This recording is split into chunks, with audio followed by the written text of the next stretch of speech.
Hello guys, good evening. তোমরা সবাই কেমন আছো? আশা করি সবাই খুব ভালো আছে। আমিও তোমাদের ভালোবাসি, খুব ভালো আছি। আর ভালো নাই বা কীভাবে থাকবো বলো? বাবার বাড়িতে এসে শুধু বিয়ে বাড়ি বিয়ে বাড়ি বিয়ে বাড়ি, মানে মজাই মজা করছি। আর কি বলবো, অনেক দিন পর এরকমভাবে মজা করছি আমি ভাই। এর জন্য তো একটু খুশি থাকতেই হবে, মানে একটু বেশি খুশি আছি আমি।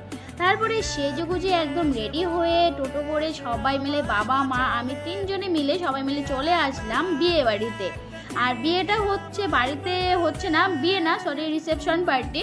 তো বাড়িতে হচ্ছে না, একটা লঞ্চে হচ্ছে, যেহেতু এদের শহরে বাড়ি। আর শহরে বুঝতেই পারছো, বাড়ি থাকলেই মানে সেরকম জায়গা থাকে না, একটু শর্টেই জায়গা থাকে। এই জন্যই লঞ্চে রিসেপশন পার্টিটা নিয়েছে।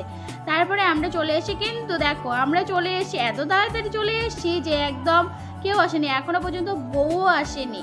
তারপরে বউকে আনা হয়েছে একটু লেটে, কারণ বুঝতেই পারছো ব্রাইডাল সাজ, আর তার মধ্যে লেট হবে না সেটা হয় নাকি? মেকআপ করতে একটু লেট হয়ে গেছিলো।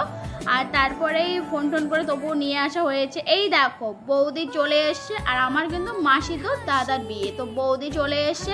কিন্তু ব্যাপারটা হলো একা একা আসছে, বৌদির পিছনে কেউ নেই। একটু বৌদির সঙ্গে যে থাকবে, মামিরা ছিল পিছনে, কিন্তু মামিরা নিজেদের নিয়েই ব্যস্ত সাজগোজ, এর জন্য বৌদিকে দেখার মতো কেউ নেই। বৌদি একা একাই আসলো, বসলো। মানে থাম্বনেল টাইটেল দেখে আবার বলো না, আমার সত্যি বৌদির মানে স্বভাব ভালো না। তো এমনিতে একটু থাম্বনেলটা দিয়ে দিয়েছে। আমার বৌদি খুবই ভালো, এত কথা বলে আর কি বলে, মানে প্রথম দিন গিয়েই যে আমরা কথা বলেছিলাম, মানে হেসে হেসে কোথায় বাড়ি কোথায় কি, মানে সব কিছু জিজ্ঞাসা করা হয়ে গেছে আমাদের, বিশাল ব্যাপার।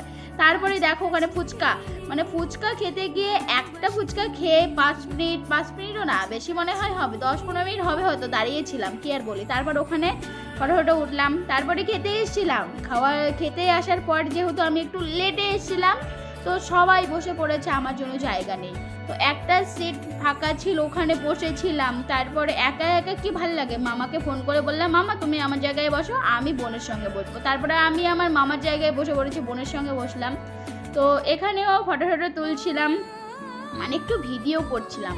তো বিয়ে বাড়িতে এসে ভিডিও করবো না, এটা হয় নাকি? কিন্তু ব্যাপারটা হলো যে আমি ভিডিও করতে ভুলে যাই, পুরো ভুলে গেছিলাম। চিন্তা করো না, শেষের দিকে তোমরা দেখবে। আর দেখো এখানে মামি, তারপর ভাই, বৌদি। আর এখানে দেখো বৌদি ভাত দিতে এসছে। আমরা যেহেতু শেষে বসেছিলাম, এর জন্য আমাদের পাতে একটু ঘি ভাত করেছিল, একটুখানি। আর আমার ক্যামেরার দিকে একটু বৌদি দেখাচ্ছে, হাই বৌদি। তারপরে খাওয়া দাওয়া শেষ হয়ে গেছে, এখন বাড়ি যাওয়ার পাড়া, কারণ আমাদের অনেকটা লেট হয়ে গেছে। আর বাড়ির পাশে আরও একটা বিয়ে আছে, আমার পিসির বিয়ে। আর যেহেতু বাড়ির পাশাপাশি, তার মধ্যে আমাদের মানে ফ্যামিলি গোষ্ঠীর মধ্যেই, এর জন্যই একটু বাবা তাড়াহুড়ো করছিল যে ওখানে যেতেই হবে, কারণ আমাদের একদম নিজেদের মধ্যে, তো ওখানে যেতে হবে তাড়াতাড়ি। তো আমি যাইনি, পরে আর কি বলবো, বাবারা গেছিলো। তো চলো ভিডিওটা এখানেই শেষ করছি। ভালো লাগলে লাইক কমেন্ট শেয়ার করে, আর দেখা হচ্ছে নেক্সট ভিডিওতে। তো চলো চলো চলো চলো চলো।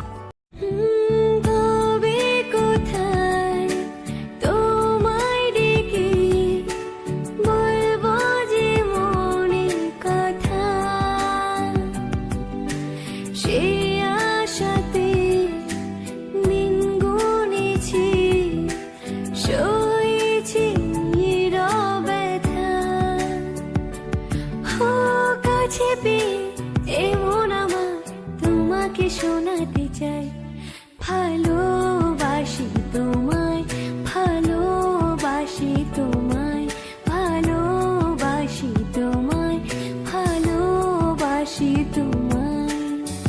যে কথাটি মনে রেখেছি গোপনে, আজ মন শোনাতে চাই, ভালোবাসি তোমায়, ভালোবাসি তোমায়, ভালোবাসি তোমায়, ভালোবাসি তোমায়, ভালোবাসি তোমায়। যে কথাটি মনে রেখেছি গোপনে, আজ মন শোনাতে চাই।